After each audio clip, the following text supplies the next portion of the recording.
bawal tamad. Kung gusto mong guminawa ang buhay, ang swerte ay lumalapit sa may sikap at lakbay. Sa ating mga kamay nakasalalay ang ating bukas. Magsikap, magtiyaga, walang tigil, walang kupas. Huwag kang pwedeng sa isang kaya't bangon na. Ang tamad ay walang masabi.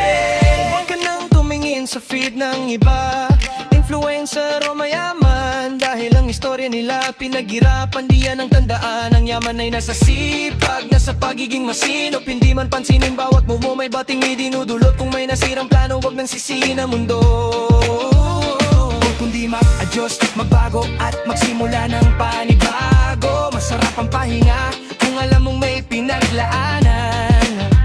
Hindi yung pahinga lang galing sa wala at walang patutunguhan. Kaya't gumawa ng list,